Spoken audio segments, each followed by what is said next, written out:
Welcome to HipHughes History. We're banging out some lectures. We're doing up some libertarianism in the next few minutes, guys. Government class, maybe a college intro class, maybe a class of life.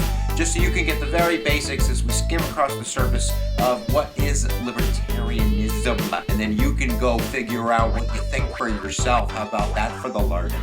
All right, guys, why don't we go get her done right now?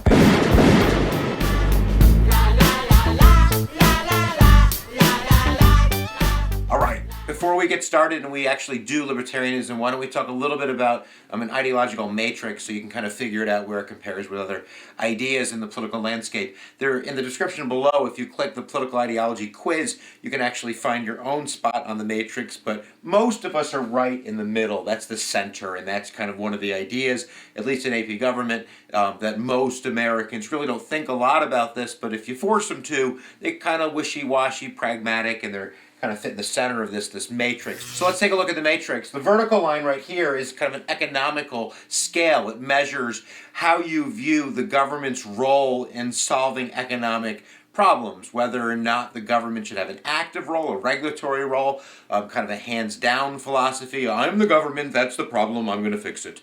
As opposed to a capitalistic free market laissez-faire view, and that would be hands-off. There's a French, is a French word? It means hands-off. Government hands off, something like that. But the idea is that the left, and this would be traditionally the Democratic Party, as we go left, we kind of go into the Democratic Party as the government begins to regulate and try to solve problems, that the government has a role in maybe building the railroad or fixing pollution or yada yada yada yada. And the farther you go over, the more the government puts its hands down around the problem until you're finally a commie. How about that? So there's kind of these extremes. Most people are generally in the center on these political matrices. Depends on the issue. People don't think a lot about ideology unless you're ideological. And then, of course, you have the vertical line, right? The vertical line is going to measure your view on government and comes to kind of social order issues, value issues. So the farther up you go towards the land of authoritarianism. So you're going where the government's going to control that. On a very light scale, that might be the Republican Party passing laws, say, regulating, gays can't get married or something like that. And the farther up you go, we start getting into kind of, fascism and government, shooting people and, bad stuff. The farther down you go, the more liberty that you believe in, liberty over government order. So if I want to fly my freak flag, I shall fly it proudly. And if the government has a problem with that, then you could stick it in a sock, mister. And the farther down you go, the more we get to that liberty idea, where eventually, I guess, you're in anarchy and there's no government, and then you can fly your freak flag outside in public, which is a little bit creepy. So that's the general idea. If we plotted some figures on there, like a Barack Obama would definitely be to the left on the economic scale, believing in some kind of regulatory power for the government. And then in terms of liberty, he would be more likely to say you can fly your freak flag. And that might be a religious belief that you have, or a sexual preference that you have, or something that you believe that you want to believe in. So he would be kind of like down in this area. George Bush, was going to say, well, let's have some, maybe some laws about morality and things like that. So we start going up on the scale when it comes to social order, and he's a little bit more of a free marketer, so we're going to go over in that direction. But make no mistake about it, both of these guys are in this wheelhouse. Barack Obama doesn't believe in, cocaine legalization, right? And George Bush isn't saying that we shouldn't have any laws about any types of, regulatory, like let's get rid of food labeling or something like that. So where does libertarianism fall on that scale? Why don't you watch and find out?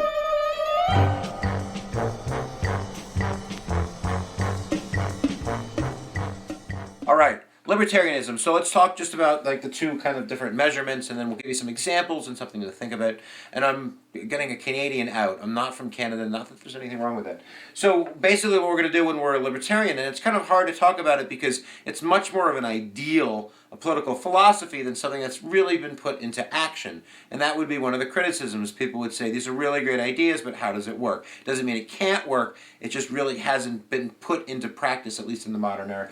So libertarians are going to be definitely free marketers. The concept behind all of their beliefs is liberty over state. Statism is bad, that's the collective. And if you look at kind of their opening to their political party platform, which I could do through the magic of television internet. As libertarians, we seek a world of liberty, a world in which all individuals are sovereign over their own lives, and no one is forced to sacrifice his or her values for the benefits of others. Their first slogan in the United States was, there's no such thing as a free lunch. So definitely on the economic scale, they believe that economic and taxes and the government taking your money and spending it to help others is thievery. They believe that. That's what their political philosophy, is. So not only is it going to be in terms of no taxes, they believe in the abolition of the IRS, the abolition of the income tax, but they also believe it in terms of, your domain. Eminent domain is wrong. That's your land. That's your land, that's your property, and nobody's got any business taking it. What they would say in terms of, one of the arguments against it, I guess, would be, well, if you didn't have any economic regulation, then big business would do crazy things. They would pollute, and global warming would get worse, and we would all die. And they would say that the free market would solve that because people wouldn't shop there anymore or use that energy, or they would see it's not in for their own best interest. So there's definitely, issues in there, and you can debate that down in the comments below. But that's the main concept: liberty over state, right? Economic regulations are bad because they get in the way of innovation, and we need to get rid of the government and just let the free market solve problems. So if we look at the up and down scale, and this is why it's a little bit of kind of political bipolarism, because they're definitely in the Republican camp when we talk about that idea of, conservative economic free market laissez-faire ideas. They're even going farther than the Republican Party. But when it comes to social issues like gay marriage or drug legalization or free speech and flying your freak flag, then they're down in with the Democrats, right? Because they're going towards that liberty over government. So they would say, like whether we believe in abortion or not, that's a woman's right to choose. They can't get the government make that choice for you. We can't have government censoring you.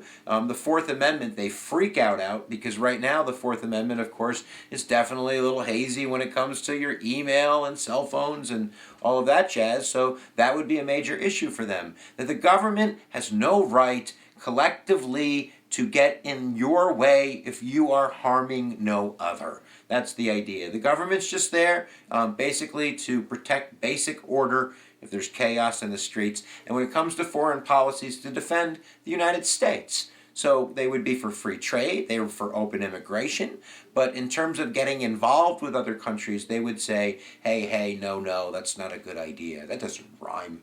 So a couple names, I'll give you three. Definitely Gary Johnson, who was the last presidential candidate. He was the former governor of Arizona, and definitely is a Republican. He believes in tax cuts, but I'm sure that when he was talking about, being friendly with gay marriage and drug legalization in the, governor Republican gala, probably wasn't too popular.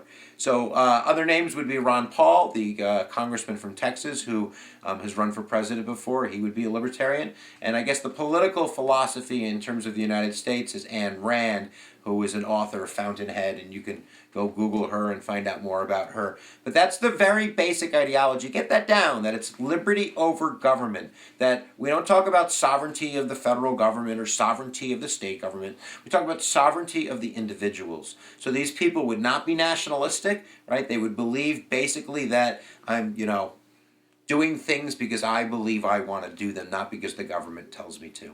So let's take a quick look at the kind of political, impact that they have, and then we'll be giddying up and out of here.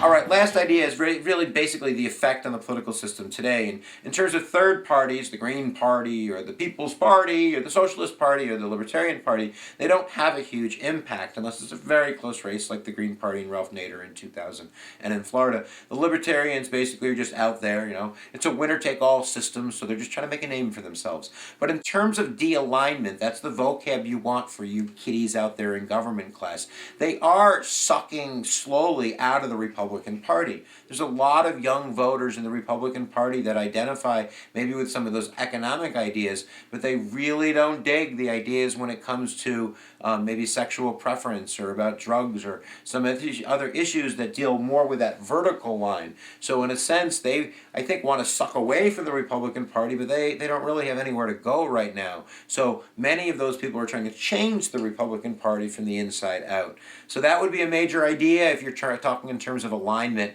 bringing in libertarianism. So giddy up, guys. I think that we're done. I hope that you understand the very, very basics. And if you haven't subscribed to HipHughes History, you're an idiot.